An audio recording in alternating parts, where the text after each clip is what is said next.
सो देखो दोस्तों, ये हम लोगों का एनसीईआरटी क्लास 10 का 6 चैप्टर है, उसका एक्सरसाइज 6.1 का पहला क्वेश्चन है।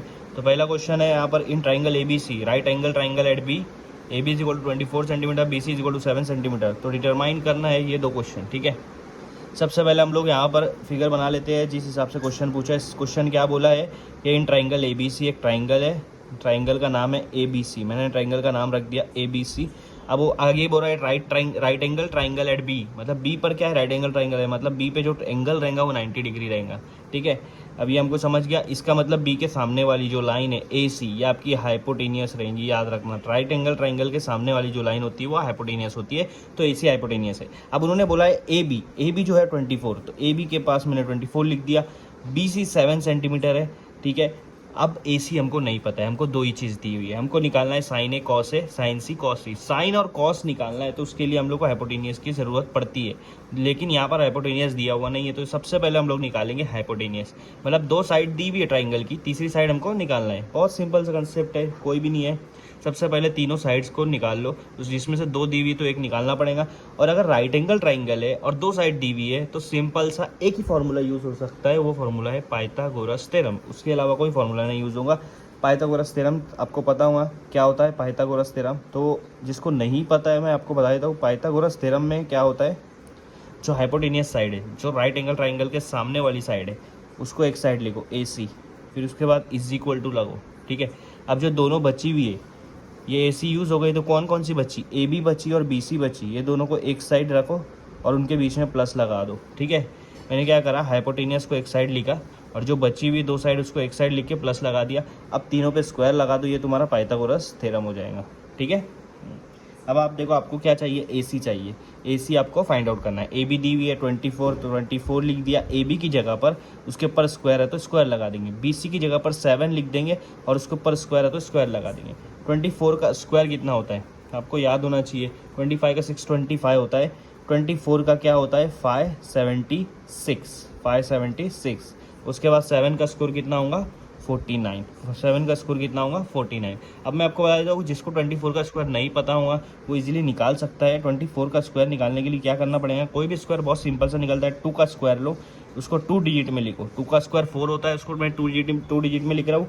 4 का स्क्वायर क्या होगा, 4 का स्क्वायर उसके बाजू में लिखो 16, ठीक है। अब ये प्लस कर दो, जो लास्ट आपका नंबर है 6, उसके नीचे 0 लगा दो। 0 लगा दिया। अब क्या करो, 2 को 4 से मल्टीप्लाई कर दो, 2 4 जा 8। अब जो आंसर है उसको वापस से ये वाले 2 से मल्टीप्लाई करो, 8 2 जा 16, तो यहाँ 16 लिख दो, इन दोनों को प्लस कर दो, 6 7 5। ये आगे 0 है तो 0 लगाओ नहीं लगाओ एक ही होता, तो 576 आ गया 24 का स्क्वायर। इस तरह से आप स्क्वायर निकाल सकते हो, ठीक है। अगर मैं इन दोनों को प्लस कर रहा हूँ 576 और 49 को, तो मेरा आंसर आ रहा है 625। तो AC का स्क्वायर मिला है हमको, क्या मिला है, AC का स्क्वायर 625। हमको क्या चाहिए, सिर्फ AC चाहिए। तो स्क्वायर क्या करेंगे, ये साइड लेके आ जाएंगे, मतलब दोनों पे स्क्वायर रूट लगा देंगे। तो आप क्या हो जाएगा, स्क्वायर रूट 625। स्क्वायर में ये साइड ले लिया तो स्क्वायर रूट हो गया 625। और स्क्वायर रूट 625 कितना होता है, ऑब्वियसली 25 होता है, क्योंकि 625 25 का स्क्वायर है, इसीलिए 625 का स्क्वायर रूट 25 होगा। तो AC की वैल्यू आपको मिल गई, हाइपोटेनियस की वैल्यू आपको मिल गई 25, ठीक है। तो आपको ये सबसे पहला जो स्टेप था वो कंप्लीट हो गया कि तीनों साइड निकाल लेना चाहिए। पहली दो दी हुई थी, तीसरी हमने पाइथागोरस थ्योरम से निकाल लिया। ये कंप्लीट, ये आपको समझा, ठीक है। अब हमारा अगला स्टेप ये रहेगा कि साइन A निकालना है। तो इसके लिए आपको ये पता होना चाहिए कि साइन A का फॉर्मूला क्या है, ठीक है। मैं इसको रफ कर देता हूँ, इसको मैं रफ कर देता हूँ, ठीक है। इसको मैंने रफ कर दिया। अभी मेरे को ये देखना है कि साइन A का फॉर्मूला क्या है। साइन लिख लो, साइन A। अब A की बात चल रही है ना, तो A पर ये एंगल रहेगा, A पर एंगल रहेगा। अब साइन A, साइन कभी भी आता है तो आप देखो, साइन का फॉर्मूला है opposite side upon hypotenuse side. कौन कौन सी side, opposite side upon hypotenuse side. अब आप बोलेंगे किसकी अपोजिट साइड, तो साइन के आगे क्या लिखा, A के अपोजिट साइड। A के सामने क्या दिख रहा है आपको, कौन सी साइड दिख रही, BC दिख रही, तो BC उसकी अपोजिट साइड हो जाएगी।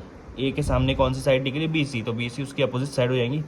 और मैंने आपको बोला 90 डिग्री के सामने वाला हाइपोटेनियस रहता, तो याद रखना AC हमारा हमेशा हाइपोटेनियस रहेगा, ठीक है। तो यहाँ पर हाइपोटेनियस क्या आ गया, AC आ गया, तो इसी ले लिया मैंने क्योंकि वो 90 के सामने है, ठीक है। BC आपका कितना है, 7 है, और AC आपका कितना है, 25 है। तो आपको साइन A निकल गया। साइन A क्या है, कितना निकला, 7/25। अगला क्वेश्चन है कॉस A। कॉस ए का फॉर्मूला है, कॉस ए का फॉर्मूला आएगा एडजेसेंट साइड अपॉन हाइपोटेनियस। देखो साइन और कॉस में दोनों में हाइपोटेनियस नीचे आता है, बस साइन में अपोजिट ऊपर रहेगा, कॉस में एडजेसेंट ऊपर रहेगा, ठीक है। अब एडजेसेंट साइड क्या होती है, ए की, यहाँ पर कॉस ए की बात चल रही है, तो ए के सामने वाली साइड कौन सी होंगी, अपोजिट, और ये वाली कौन सी है, हाइपोटेनियस। बची कौन सी, ये वाली, तो ये कौन सी हो जाएंगी, एडजेसेंट। ए बी कौन सी हो जाएंगी, एडजेसेंट, तो ए बी उसकी एडजेसेंट होगी। हाइपोटेनियस कौन सी है, ए सी है, जो मैंने आपको पहले ही बताया, A B upon A C. A B कितना है 24 है, ए सी कितना है 25 है, तो ये आपका कॉस ए निकल गया 24 अपॉन 25, साइन ए निकल गया 7 अपॉन 25। तो पहला क्वेश्चन जो हो गया हमारा क्लियर हो गया, समझ में आया, ये फॉर्मूला याद रखना हमेशा। अब हम लोग सेकंड क्वेश्चन की तरफ मूव करेंगे। सेकंड क्वेश्चन पढ़ेंगे साइन सी और कॉस सी। अब ए की जगह यहाँ पर सी आई है, अब सी की बात होगी, ए की बात नहीं होगी, ठीक है। तो अब देखो ये सब चेंज हो जाएगा, सिर्फ हाइपोटेनियस सेम रहेगा। सी, अब सी की तरफ से देखेंगे हम लोग। पहला है साइन सी, तो साइन का फॉर्मूला है अपोजिट अपॉन हाइपोटेनियस, वही फॉर्मूला रहेगा, बट सी की तरफ से देखेंगे। सी के सामने वाली साइड है तुम्हारी ए बी, ये देखो सी के सामने वाली साइड है ए बी, ए बी उसकी सामने वाली है, तो सी के लिए ये अपोजिट साइड हो जाएगी, ए बी क्या हो जाएंगी, उसकी अपोजिट साइड हो जाएगी। समझ में आ रहा है, हाँ। तो ए बी उसकी अपोजिट साइड हो गई, और हाइपोटेनियस तो वही रहेंगी, चाहे कोई भी लो आप, ए लो सी लो, हाइपोटेनियस सेम रहेगा, क्योंकि 90 के सामने वाला होता है, 90 यहाँ पर चेंज नहीं हो रहा है, तो 90 डिग्री के सामने वाला ए सी आपका हाइपोटेनियस है, तो ए सी ही आपका हाइपोटेनियस रहेगा। ए बी का वैल्यू कितनी है, ए बी की वैल्यू 24 है, और हाइपोटेनियस की वैल्यू है 25, तो यहाँ पर साइन सी आपका क्या आ गया 24 अपॉन 25। अब आपको निकालना है कॉस सी, आपको क्या निकालना है, कॉस सी। कॉस सी का फॉर्मूला क्या है, opposite, no adjacent upon hypotenuse. Cos का फॉर्मूला होता है एडजेसेंट अपॉन हाइपोटेनियस, ठीक है।